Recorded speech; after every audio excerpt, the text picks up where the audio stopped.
UFC Vegas, Fight Club TV. I am Kyle, your host. Welcome to the podcast. Welcome to the prediction show. Glad to have you with us today. We're going to talk about UFC 226, Daniel Cormier versus Stipe Miocic. We're going to get into the three plays that we have in this card and our overall feeling on the card.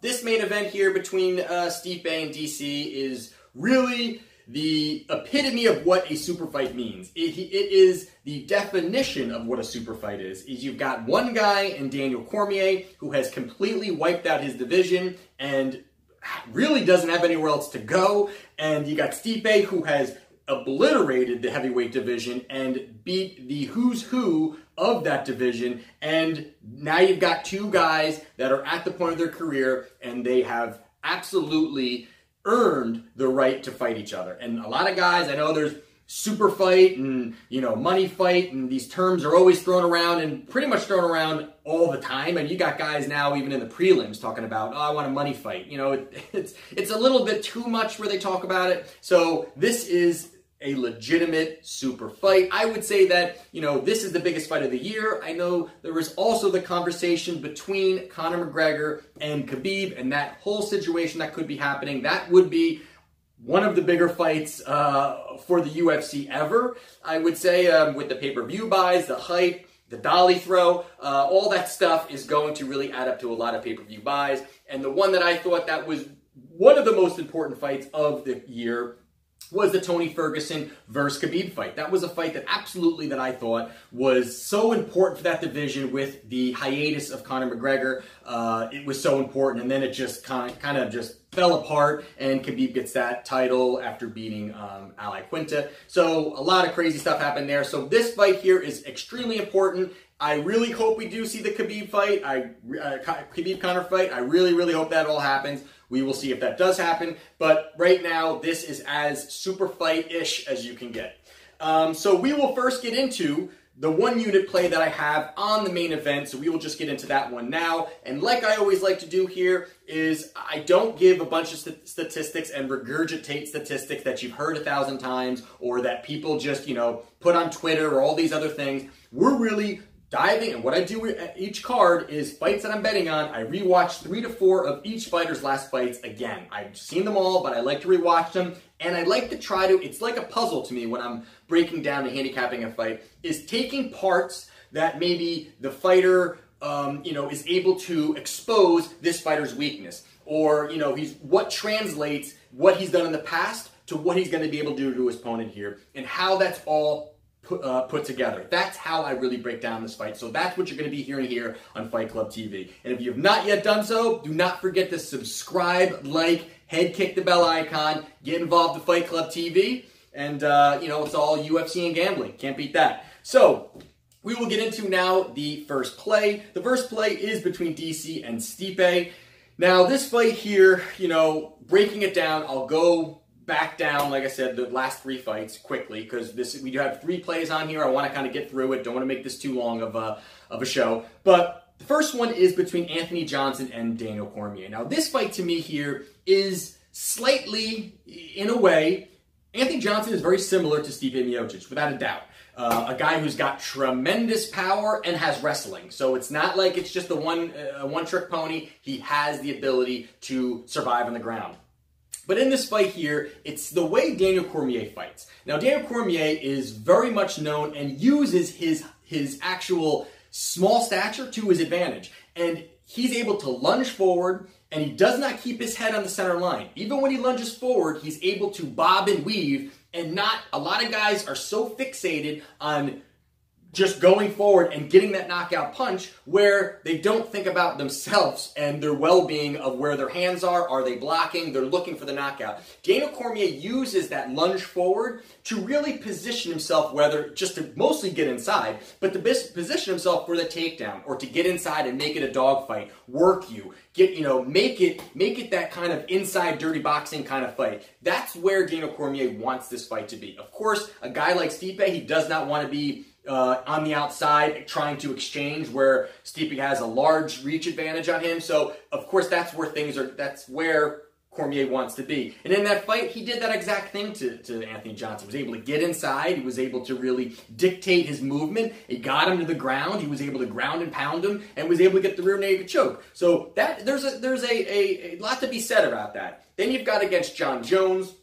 Against Jon Jones, who is long, lanky, great reach, great cage movement. The first 2 rounds, in my opinion, DC was winning. The first 2 rounds, DC was winning those first 2 rounds. And it was a head kick that ended up putting away DC. I know this was, wiped off because of steroids, but, he looked good there. DC looked great against a guy that, has such a reach and such a height advantage over him. And then you've got against Volkan Ozdemir. Not going to get into this one. It was a one-sided, lopsided victory for DC. Ozdemir was really a victim of circumstance where he was, he got some great knockouts, but it was just there was nobody else to fight, and Ozdemir was able to really get that opportunity. So that's what happened there. But as I was breaking it down, now as I went through those fights and rewatched them, it started to push me towards the over-under. And the reason being, and I'm going to get into why, and the reason being is basically what I did when I was breaking down my best bet at UFC 225, which we did hit, a 3-unit play, which we did hit, and that was the over 2.5 rounds between Curtis Blaydes and Alistair Overeem. And in that fight, too, it was a guy in Blaydes who is a wrestler who is going to look for the takedowns and is well over match standing when it comes to Overeem versus Blaydes. He does not want to be out there striking with him. And Overeem, who is world-class striker, is going to need to worry about those takedowns. So mixing that together, it really left a stalemate between these 2 guys. They danced around the cage a little bit, and they really didn't do anything for the first 3 minutes because the one guy is trying to get, he's faking towards, possibly getting the takedown, and Alistair Overeem is trying to fake and find the opening to throw a hard strike. So it really was stylistically a tough puzzle for them to really kind of gel together to say, all right, both these guys like to stand and bang. Now you look at Stipe. Stipe has, in his last 4 fights, or probably more than that actually, I think it's his last 6 fights. Let's see. So you go back, he beat Francis Ngannou. Obviously, we know Ngannou could not wrestle to save his life. By the end of round 2, he looked like a baby learning to walk. He was stumbling around.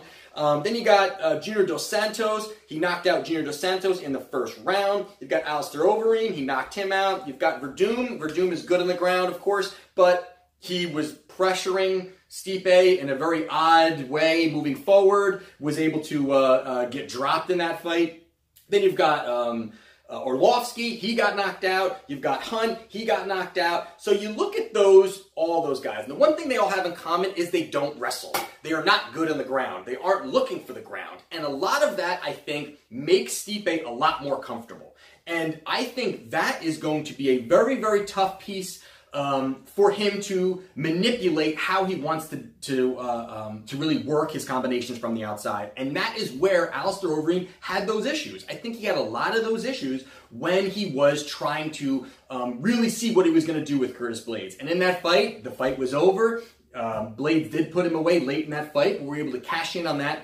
But it's very similar to me that where this is going to go. Now, this is a 5-round fight, and I think both of these guys are very, very, like I said, their fight IQ is very high. And I think here it's going to be a very tough match. It's going to be a dogfight. I think DC's going to get inside a lot. I can see a lot of this possibly being up against the cage, and that's going to kill some time. I think that DC's going to bring him to the ground. That's going to be killing some time too. And when I say killing time, I just think that there's going to be a lot happening where I don't really see opportunities. Of course, Stipe at any point, if he touches your chin, you've got a chance for lights to be out. But I think that DC, with his chin and where he's going to try to look to take this fight, I think it pulls you towards this over. The over is is minus 120. The over is over 3.5 rounds. I really think it's going to be over 3.5 rounds, and I like the play. I think it's a comfortable play for me, so I'm going to do 1 unit on the over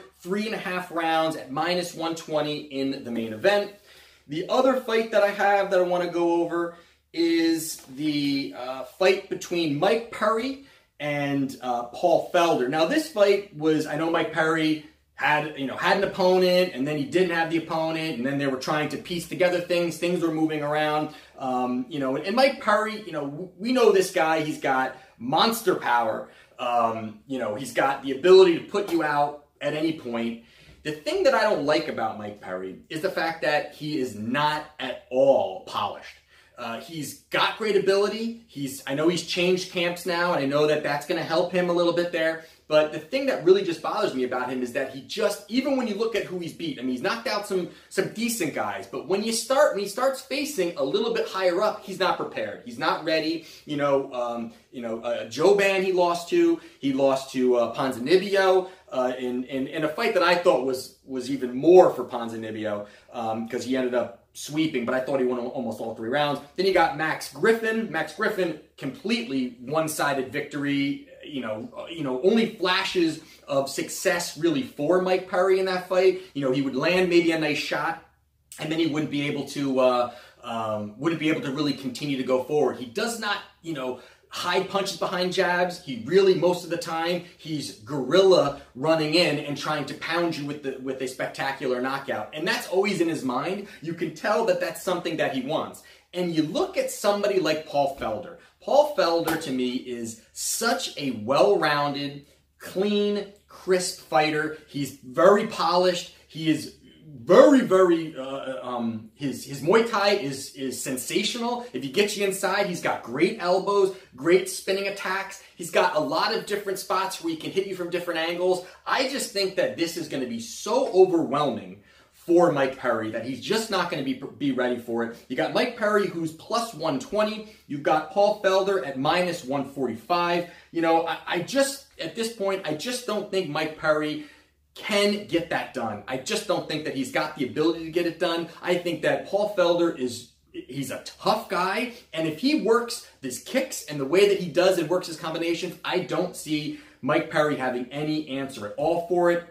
I think you're going to see once again the toughness of Mike Perry, that he's going to be able to take a beating and keep moving forward, and he's deadly at any point. He can land a third round when he's losing 2 rounds already and land a bomb. He can do that, but I think that it's just going to be too much. I think Paul Felder is going to be able to outpoint him for 3 rounds. I think he gets the victory here, so we're going to do another 1-unit play on Paul Felder at minus 145. That will be my second play. And the third play, which is the best bet play, we're going to talk about the best bet this year to date is 19 wins, 9 losses, plus 14.87 units for the year. So we are just at that 68% winner up to this point. Best bets are always going to be my most confident play. It's the play that I suggest the Fight Club play as well. And, we kind of have been hitting these and we've been feeling pretty good about them. So let's move forward and hopefully we can hit this one. This is going to be a 2-unit play for me on the co-main event of the evening between Brian Ortega and Max Holloway. Now, this is, to me, a great fight. Another great fight on this card. Just a lot of excitement going on in this card. And to me here, again, going over the last few fights and where things were going and how they were stylistically matched up. You look at, he beat Mercado. That was a 3rd round guillotine that Brian Ortega beat him at. Now, the fight that I want to really focus on is between Ortega and Swanson. Now, this fight to me here is really starting to show the comfort level, the ability for Brian Ortega to be relaxed in the cage, and really overall what he's looking to do when he's in the cage. And I think this to me was a fight where you say Swanson is another well-rounded fighter. I mean, he can handle himself on the ground. He's got good jiu-jitsu. He can stand. He's got hard punches, a lot of pop. So here, first round coming out with Swanson. And Swanson, I mean, he just had a barrage of punches. I mean, it was something where Ortega was almost overwhelmed, did not land a lot of shots, but it was really effective where it puzzled Ortega. And but the thing that he just always looked so good is how relaxed and comfortable he looked. Even with the pressure, he's comfortable, he's ready, he's comfortable, and he's looking for his attempt for his attack. He doesn't push where he believes, he gets hit and he feels he's got to really overexert himself towards his opponent. He is so comfortable where even in spots where he had, and this shows his IQ, and both these guys are young. I mean, you got Ortega and Holloway are young. But for such a young guy, Ortega, where he had Swanson in a choke, or it was a standing where he was trying to find an opportunity to either drag him to the ground or choke him standing or whatever he was trying to do at that point. And the thing that Ortega that I love about him is the fact that he doesn't overexert himself even when he's trying for his comfort zone. His comfort zone is going to be on the ground. Of course, Holloway's got the better standing, and then you've got Ortega, who's obviously got the better ground game. But even in a position where he had Swanson, and Swanson, he realized he's thinking about 3 steps up and saying, this is not going to be a good position for myself, and he lets go. And he's so smart where he didn't even use any energy. He was able to really at that point say, you know what, I'm going to find a better spot to really push myself. And I love those little tidbits there, because a lot of guys that young or maybe that inexperienced are going to be able to, if they grab a limb and that's what they do, and they're looking for their jiu-jitsu move, they're looking to get this to the ground, they will just push themselves because they've got it and they don't want to let go of that. Where Ortega is so smart and comfortable and so much confidence that he knows there's going to be another moment in this fight that I'm going to even get a better hold of him. And in that fight, end of the first round, he got another good hold of him, brought him to the ground, and if there was another minute, he probably would have choked out Swanson at the end of that first round.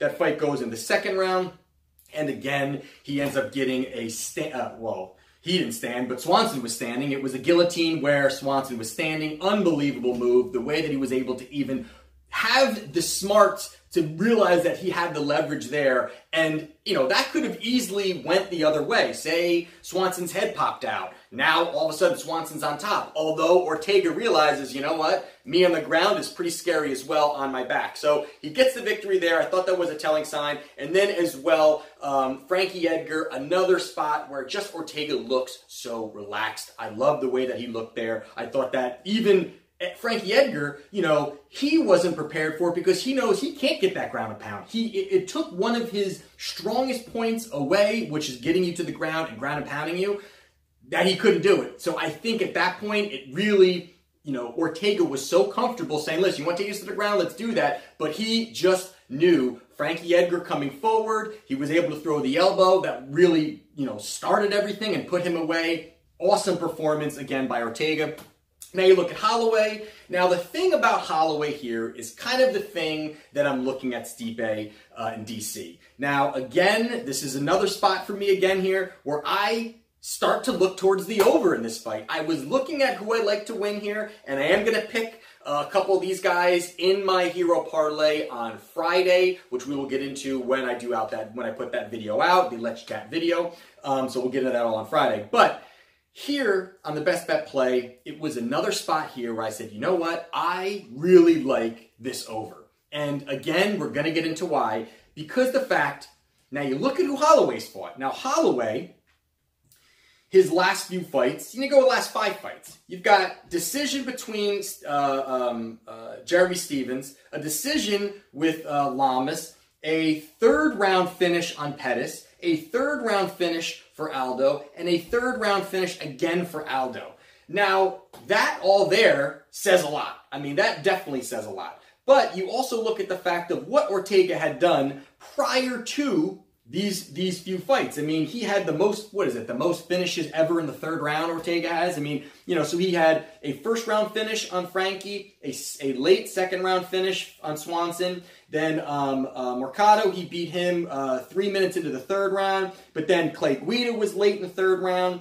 Who else do you have? And then he had Tavares was in the 3rd round. So he's got a lot of 3rd round finishes. But I think that in a fight like this, in a championship fight, I think that with Holloway worrying about any opportunity to go on the ground and how comfortable and relaxed Ortega is going to be throughout this fight, I really like the over in this fight. I think that it's going to be a tough fight. It's absolutely going to be a tough fight. But I think that Max Holloway slows the pace down a little bit and realizes that my best chance to win this fight is picking apart Ortega from the outside. And Ortega, without a doubt, is going to be okay with that because, he's not one to really take you to the ground. He's more to, if he grabs a limb, then he pulls you to the ground.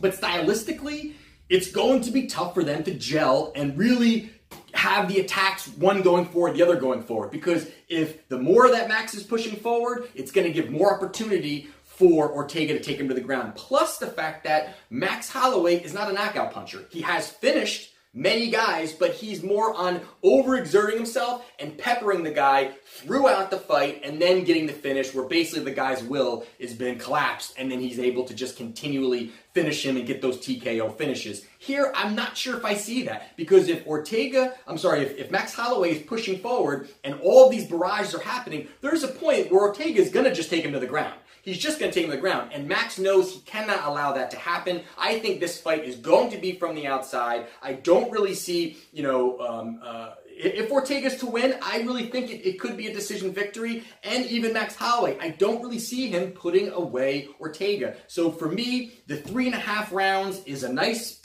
spot. I like the over here at -120. So we're going to do 2 units as our best bet play. Over 3.5 rounds, -120. Right now, again, our best bet play for the year is 19 wins, 9 losses, plus 14.87 units for the year. Those are my 3 plays for UFC 226. Again, it's Daniel Cormier versus Stipe Miocic, the over 3.5 rounds. That's a 1 unit play.